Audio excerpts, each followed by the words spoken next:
Bismillah, alhamdulillah, wassalatu wassalamu ala rasulillah wa ala alihi wa sahbihi wa man walah.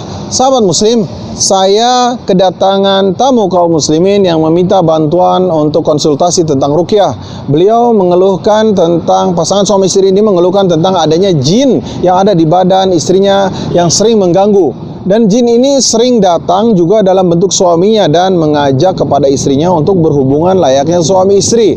Dan dia terus mengganggu dan kemudian juga mungkin saja jin ini juga bisa menyakitinya dengan cara mencegah sisi istri untuk tidak bisa hamil. Lalu bagaimana kita membahas hal-hal ini berdasarkan tinjauan syariat? Sahabat muslim, pertanyaan pertama adalah, apakah benar yang datang itu siapakah yang berbentuk suaminya tersebut? Apakah itu jin? Ya, jawabannya adalah jin. Karena jin memang bisa diberikan keluasan oleh Allah untuk bisa merubah dirinya sebagai menyerupai makhluk yang lain. Ini dalilnya adalah ketika sahabat Abu Hurairah itu menjaga zakat 3 kali 3 malam dia didatangi berturut-turut oleh seorang makhluk, yang kemudian makhluk tersebut kemudian mengajarinya ayat kursi, dan Rasulullah mengatakan bahwa dia benar, apa yang diajarkannya benar, namun tahukah engkau dia adalah syaitan, kata Rasulullah. Yang kedua adalah hadis tentang Ubay bin Ka'ab yang baskom kurmanya selalu dicuri oleh jin dalam berbentuk remaja. Juga ada jin dalam bentuk Suraqah bin Malik, pemuka kaum Bani Mudlij yang dalam perang Badar. Ada juga jin yang menyerupai seorang syekh dari Najd yang kemudian menyuruh memprovokasi kaum musyrikin untuk membunuh Rasulullah, dan banyak lagi. Dan ini adalah dalil bahwa jin bisa berubah bentuk. Kemudian, apakah jin bisa menyakiti manusia? Benar, jin bisa menyakiti manusia. Saya Abu Bakar Al-Jazairi mengatakan, berdasarkan dalil Al-Quran dan hadis, juga realitanya telah begitu banyak kenyataan bahwa jin memang menyakiti manusia. Kalau bukan karena penjagaan malaikat yang diutus oleh Allah agar menjaga manusia, maka kita tidak ada yang bisa selamat dari gangguan jin dan syaitan tersebut. Kemudian, bagaimana setan itu ketika dia masuk ke dalam badan manusia, dia tinggal di mana? Ingat, setan atau jin itu diciptakan dari nyala api. Wa khalaqal janna min marijim min nar, dan kami menciptakan jin itu dari nyala api. Nyala api yang dimaksud oleh Imam Ibnu Abbas mengatakan bahwa nyala api yang dimaksud adalah jilatan api, yaitu angin apinya yang sudah tidak terlihat namun panas tersebut. Jadi jin adalah angin, dan pori-pori manusia itu berarti bisa dimasuki angin tersebut, dan ketika jin tersebut sudah masuk dan dia langsung menuju kepada otak.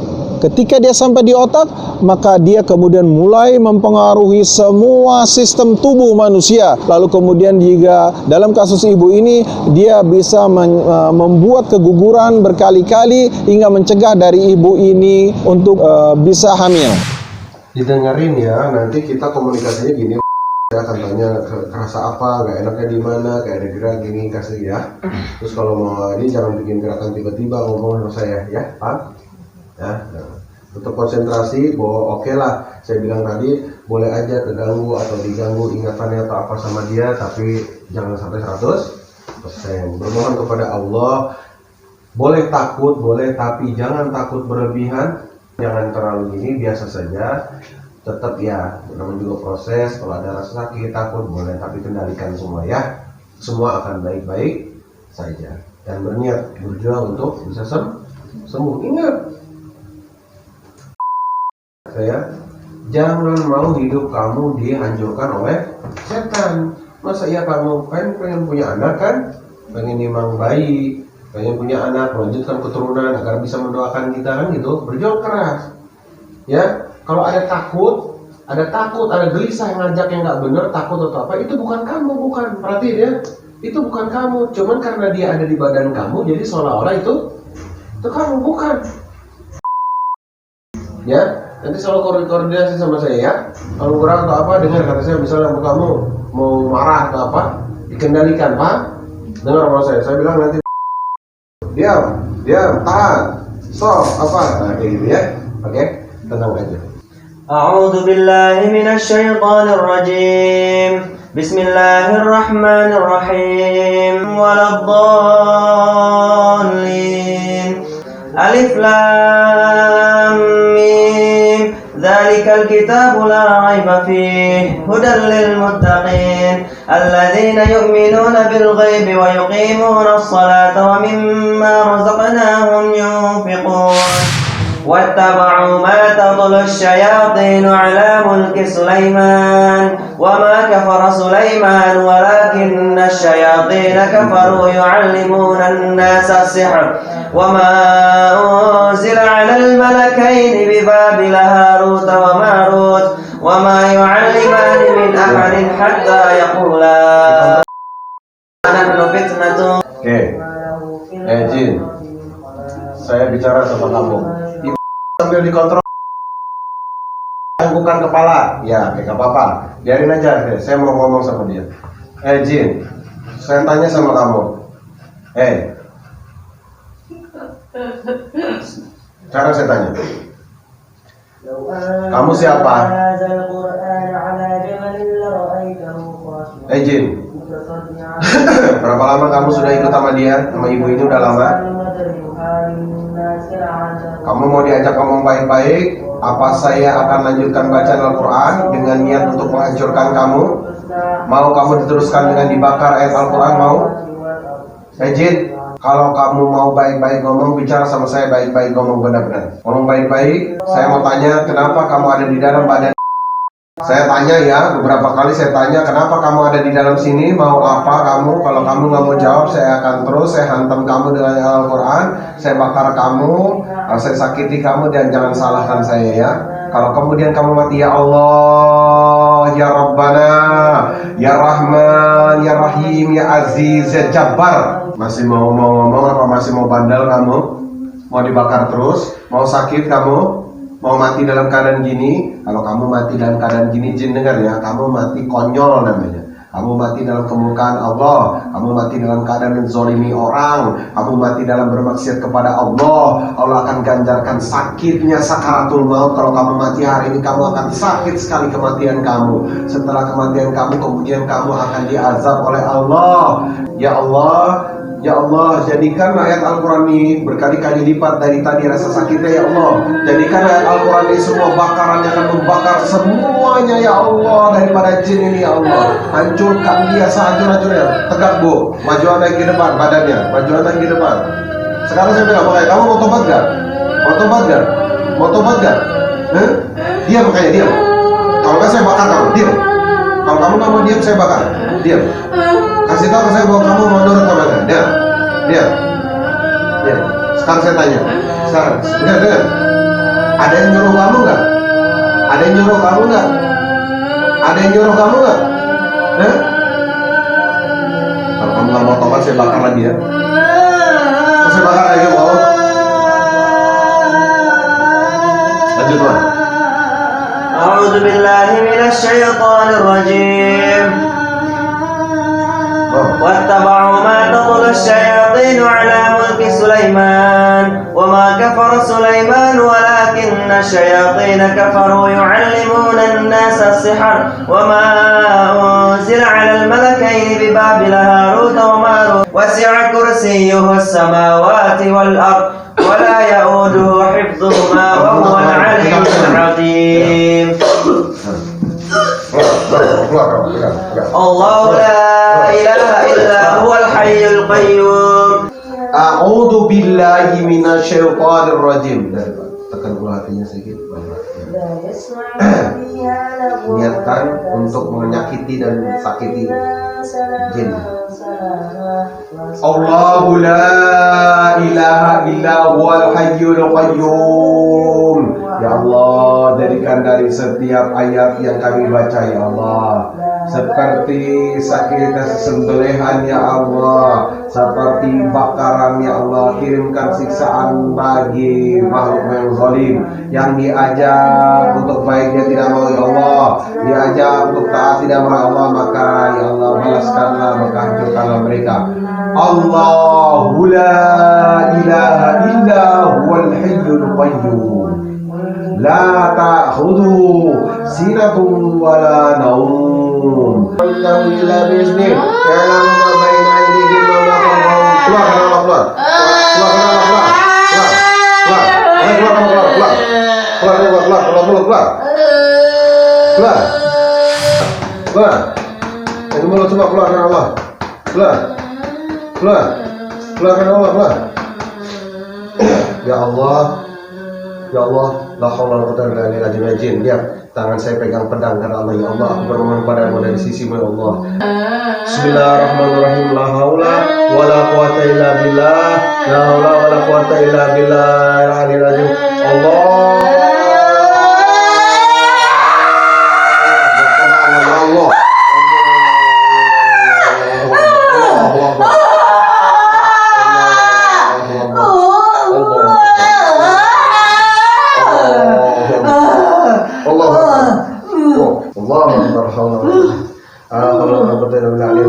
Keluar. Kamu mau saya sembelih juga mau? Mau kayak tadi mau saya sembelih lagi kayak kawan kamu mau? Mau? Ya. Bismillahirrahmanirrahim. Ya Allah. Sambil tahan gerakan itu ya. Ya Allah, aku tidak bermaksud untuk ini ya Allah, tapi kami tidak mungkin membiarkan teman saudara kami dizalimi terus-terusan. Kalau memang ada ya Allah, tolonglah kami ya Allah, jadikan tangan kami ini sebagai senjata yang tajam, jadikan senjata yang tajam dari tangan kami ya Allah. La haula wala quwwata illa billahil azim. Allah, bismillah, alhamdulillah, la haula wala quwwata illa billahil azim. Allahu akbar, Allahu akbar, Allahu akbar. Allah, putuskanlah ya Allah leher mereka ya Allah, putuskan leher mereka ya Allah, putuskan leher mereka ya Allah. La haula wala quwwata illa billahil azim. Putuskan leher mereka ya Allah. La haula wala quwwata illa billahil azim. La haula wala quwwata illa billahil azim. Allahu akbar, Allahu akbar. Allahu la ilaha illa huwal hayyul qayyum la ta'khudhuhu sinatun wa la nawm lahu ma fis samawati wa ma fil ardi la yasma'una illa bi idhnihi ya'lamu ma bayna aydihim wa ma khalfahum wa la yuhituna bi shay'in min 'ilmihi illa bima sha'a wa wasi'a kursiyyuhu samawati wal ardi wa la ya'uduhu hifdhuhuma wa la yuhituna. Putuskan nyawa mereka ya Allah, putuskan nyawa mereka ya Allah, putuskan kezaliman mereka ya Allah, putuskan kezaliman mereka. Mati kamu karena Allah, mati kamu karena Allah, mati. Allahu akbar. Allahu akbar. Allahu akbar. Allahu akbar. Allahu akbar. Allahu akbar. Allahu akbar. Allahu akbar. Allahu akbar. Allahu akbar. La haula wala quwwata illa billahil azim. Allahu akbar. Allahu akbar. Allahu akbar. Allahu akbar. Allah jangan sakit. Allahu akbar. Muntahkan Bu. Allah quwwata illa billah lagi. Bismillahirrahmanirrahim. Ya Allah, tambahkanlah kekuatan pedang, tajamkanlah tanganku ini ya Allah, tajamkanlah ya Allah. Bismillahirrahmanirrahim. La haula wala quwwata illa billah lagi. Mati kamu karena Allah. Allah.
Yang dari sini semua naik ke atas karena Allah, naik keluar semua karena Allah.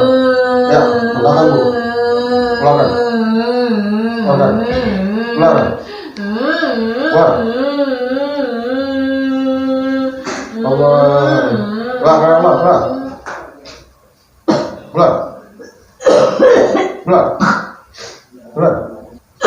keluar, cuma di sini, keluar.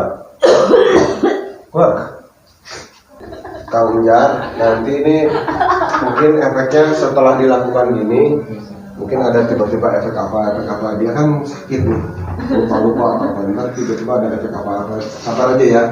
Jadi namanya orang baru diobatin, orang kalau sakit badan habis keseleo atau baru diurut, bekas urutannya bukan sakit kan, gitu. Nah kayak gini, ini proses detox ini kan kayak gini. Tapi kalau nanti beberapa kali diruqyah, beberapa kali rutinkan, gini, mandikan air ruqyah juga, insya Allah nanti mereda, keadaan insya Allah lebih baik. Itu sakit itu kayak gini-gini itu sakit itu, nah kan kayak gini. Ya. Sahabat muslim, lalu kemudian mengenai apakah jin bisa melakukan pernikahan atau melakukan hubungan selayaknya suami istri dengan manusia? Iya betul. Dalil-dalil telah menunjukkan bahwa jin juga melakukan pernikahan atau perkawinan untuk melanjutkan keturunan mereka. Di dalam surat Al-Kahfi Allah Subhanahu wa taala berfirman, "Afatattakhidunahu wa dzurriyyatahu awliya'a min duni wa hum lakum adu?" Allah mengatakan, pantaskah kamu menjadikan dia, yaitu jin tadi, sebagai pemimpin atau sebagai kekasih selain Allah, padahal mereka bagi kalian adalah musuh, kata Allah. Nah, di sini Allah mengatakan dia, jin tadi dan keturunannya, dan para ulama berdalil dengan dalil ini bahwa jin melakukan pernikahan hingga bisa melanjutkan keturunannya. Berarti jin mempunyai syahwat. Kadang dia memang mencintai manusia dan menginginkan menggauli manusia. Kemudian apa yang menjadi sebab jin bisa mengganggu manusia? Ada 3 sebab yang dikatakan oleh para ulama kenapa jin mengganggu manusia. Sebab yang pertama adalah bahwa jin tersebut mencintai manusia. Misalnya jin laki-laki mencintai perempuan dari kalangan manusia atau sebaliknya. Dan kemudian sebab yang kedua adalah jin tersebut membenci kepada manusia tersebut. Atau ada alasan-alasan mereka membencinya karena mereka mungkin terzolimi, terinjak, atau mereka dikencingi, atau mereka tersiram air panas dan lain-lain yang mereka kemudian membalas dengan balasan yang melampaui batas. Yang ketiga, sebab jin mengganggu manusia adalah karena mereka tidak punya alasan apa-apa selain mereka ingin berbuat zolim terhadap manusia.